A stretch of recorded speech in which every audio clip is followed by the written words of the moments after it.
Ayan, good morning, good afternoon, good evening. Welcome back sa ating channel. What's up? So napakainit ngayon. So, kahit yung mga ito, aquatic plant nagbabarigate sa init. So pati dito nagbarigate rin na isa galing kay Master Raylon. Dito masyadong halata. Galing ba ito kay Master Raylon? Parang so ito yung kalagayan ng ating growing area ngayong sobrang init na panahon. Kailangan magdilig ng thrice a day. Pero ganun pa man, ayan, nagso-survive. Hindi perfect pero sa akin kahit mabagal yung progress nung pagganda ng mga halaman and sphagnums okay na yun, basta papaganda, hindi papapangit. So para maiwasan nyo yung mamamuti ng mga sphagnums nyo, syempre huwag nyo lagay sa sobrang init. No, shaded lang muna, yung medyo may reflected sun o yung filtered sun. Tapos diligan nyo, alagaan nyo sa dilig. Pwede rin namang i-water tray. Kaya lang sa water tray medyo prone yan sila mag-algae. Pero kung alam nyo pagtanggal ng algae na hindi gumagamit ng kung ano-anong chemical, pwede rin naman. No, kung gusto nyo malaman ang pagtatanggal ng algae ng walang chemical, yung tipong patutuyuin mo bago mo uli didiligan. Pag natuyo yan, yung algae mamamatay o mababawasan. So hindi yan hindi yan sila magdiretso or yung para magiging slime na siya pag tumagal. So ganun yung kagandahan kapag marunong ka mag-balance. Tingnan nyo to. Ayan. Ito ganyan pagka ganyan na ayan, hintay mong matuyo bago mo uli diligan. Mawawala yung green na yan, magkaganyan ulit siya, brown or puti. So pag sa live naman ganun din, tingnan nyo to, kahit hindi ako magamit ng chemical, meron din tong yung mga green pero hindi masyadong halata kasi nga may airflow na maganda. Ayan ay sorry hindi pa mahulog. Ayan, kita nyo yan, mga green na ganyan. Pag napabayaan yan, mag-i-slime yan. Pero kung marunong kayong mag-cycle o magpatuyo, huwag masyadong laging babad, hindi yan tutuloy na sobrang mag-algae. Kumbaga mapapanatili nyo na walang algae yung inyong media. So ang ganda rin na minimeasure nyo yung mga parameters o yung measurement level, yung level ng mineral sa inyong mga water.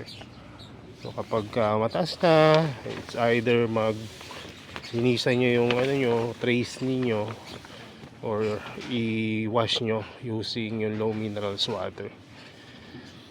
So ayun lang naman yung isa sa mga ginagawa namin dito. Kung mapapansin nyo, ang gaganda ng moss. Pero hindi nyo masyadong kubisado yung moss. Kala nyo okay lang yung ganyan, kala nyo okay. Pero pagka yung mga ganito, meron yan. Kapag napabayaan nyo, talagang algae na malala. Tingnan nyo itong mga ito, meron din yan. Kasi bakit nagkakaganyan? Kasi tingnan nyo ito, naka sila dito, naka direkta. Ayan, naka-direkta yan sila. Minsan yung mga high minerals na water nasa ilalim, so magkakaroon sila ng algae. Ayun ang kalaban ng moss, at hindi lang moss, pati ng mga carnivorous plant niyo, yung high minerals. Ito mga nakapatong, tingnan nyo itong mga nakasabit. Pag nakasabit, wala kayong problemahin ng ganyan kasi fresh na fresh yung aeration niya, maganda. Ayan. May tinatawag sila dyan yung mga anaerobic bacteria or fungus, kaya yun nagpubuhay. Ito kasi nahahanginan, maganda yung airflow, kaya ayan, hindi tinutubuan. At yung mga matatanda ng culture dyan. So kung papansin nyo dito, alin dito yung magkakaroon ng algae pag tumagal. Ayun o, yung nasa baba. Kasi yan, kadirekta yan. Kumbaga naka-tray yan sila, yung nasa baba. So, mas prone yung mga naka-tray. Naka-tray, nakapatong sa water tray. Kaya kung magwa-water tray kayo, aalalayan nyo ng, kumbaga, period ng pagkatuyo.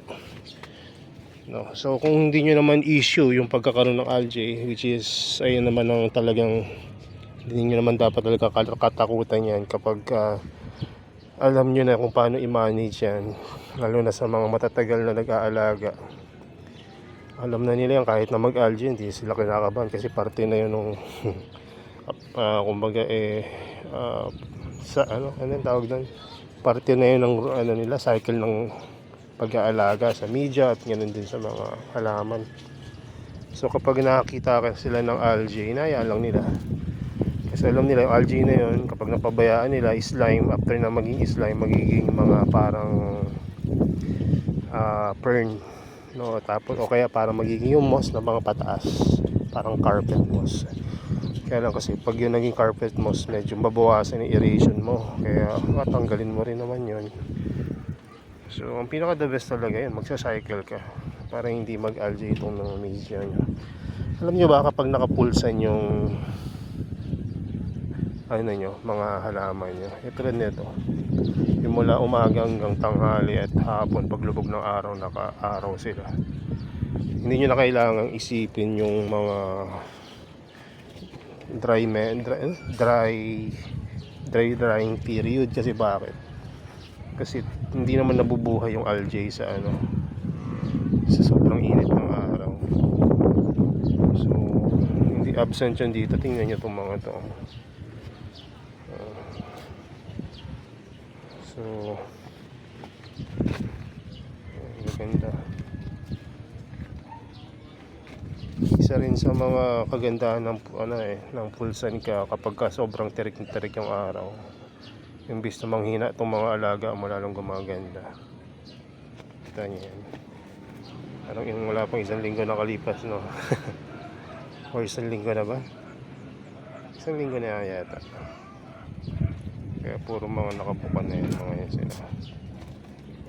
Pulang pula na. May nakikita pa ba kayong green? Noong unang pagdating natin, diba, nabanggit natin na mag-green pa sila, pero after ng ilang panahon, yan, magpo-full red na yan, mga yan. At mag-uumpisa na lumaki. Ayan, tapos ito naman yung big mouth. Tingnan nyo, alam mo, tagal na dito, pero mga 2-3 weeks pa lang yan. So, yan, may dumating pala tayong mga bagong halaman dito. Tingnan lang natin. Ito yung black pearl. Malalaki siya. Bakit tinawag na black pearl yan? Bukod sa mukhang shell, ay yung loob ng kanyang parang mangitim-ngitim. Ayan, malaking klaseng BF dito. Tapos ito naman hornbill. Para siyang bloody nurse na pahaba, na parang bloody nurse na alien. Yan, pero hindi pa nakikita yung pinakamaganda nito kasi nga ngayon pa lang ako nagkaroon nito. Ngayon yung mga traps niya. Dito para dito. Ayan. Diba parang bloody nurse.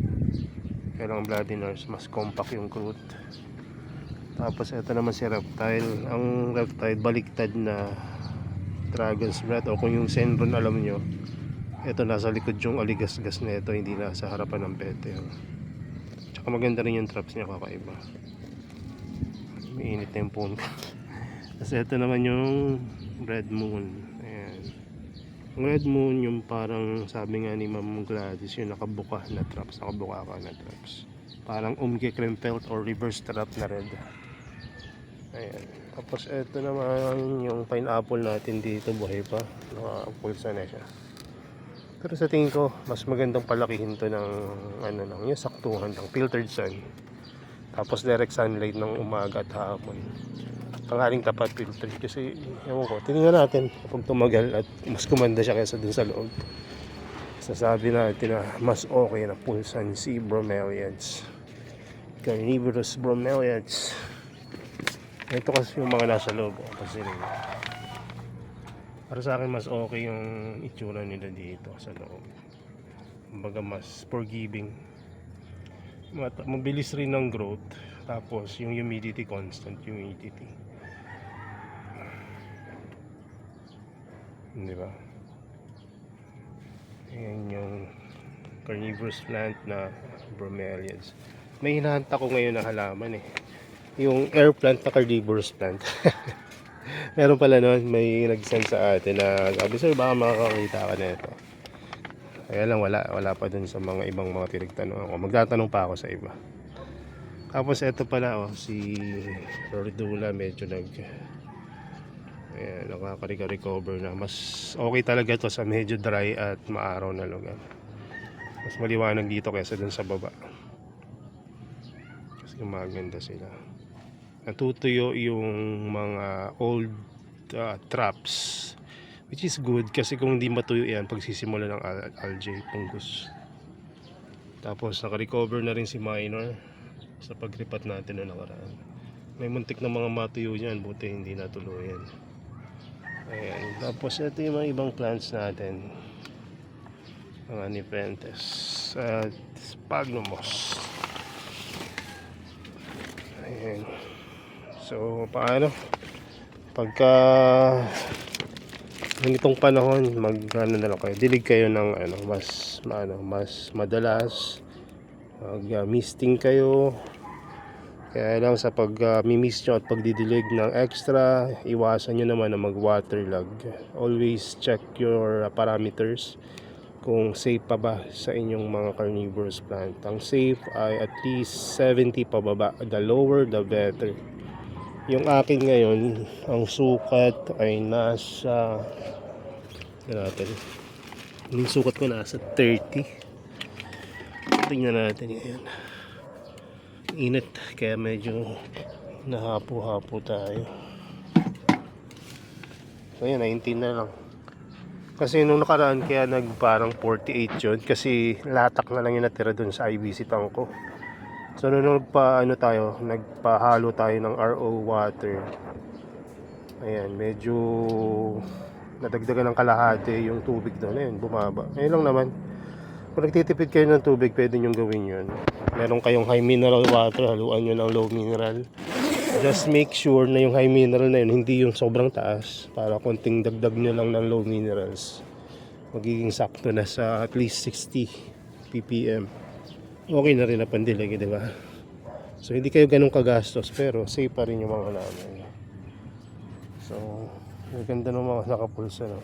Alam niyo bang pinulsan ako dito na sugal? Ayan na, si Siberia.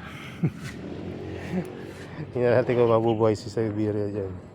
Pagka nabuhay yan sa pulsan, kukuha tayo ng mas maraming Siberia. Hindi mura si Siberia kaya pa isa-isa lang. So, yun lang muna. May mga magagandang nagpula dito. Ito, si round traps.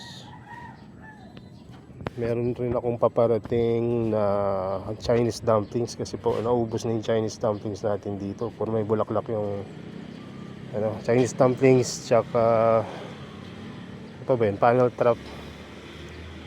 Try for hindi ko maano yung German name niya, pero yun, panel trap siya, panel trap. Maganda yung panel trap kasi may normal trap tapos may panel din na trap siya.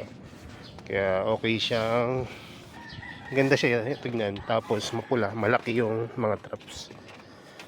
Ayan, yung init sa taas.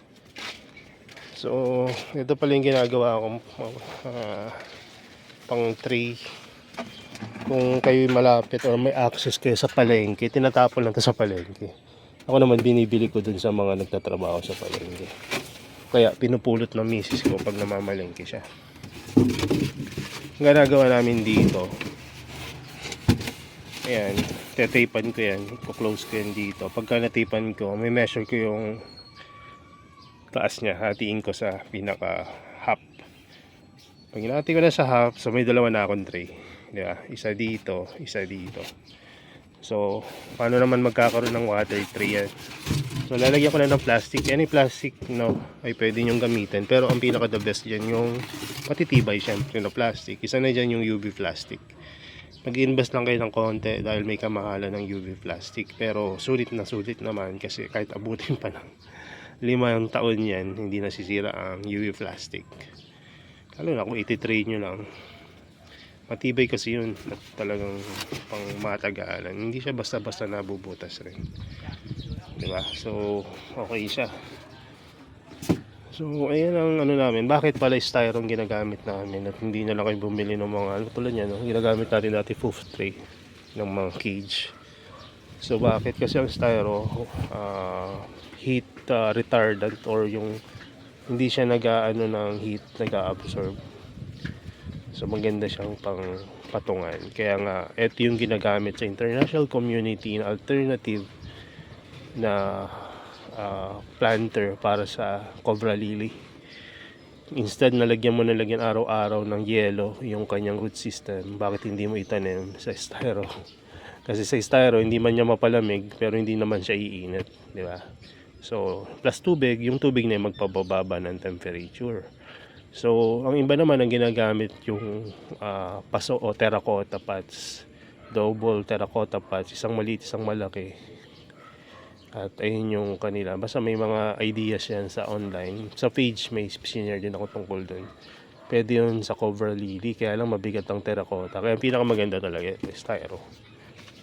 Mantipid pa. At kung malapit kayo sa palengke, murang-mura lang yan. Pinamimigay nga lang yan. Basura na kasi yan. So nakatulong ka na sa kalikasan. Nakatulong pa sa growing area mo. Na maganda. Pwede mo rin namang lagyan ng design to pero as is na maganda kasi ang puti hindi yan nag-absorb rin ng init.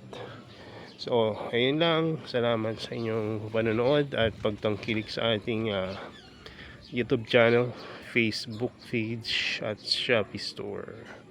God bless and bye bye.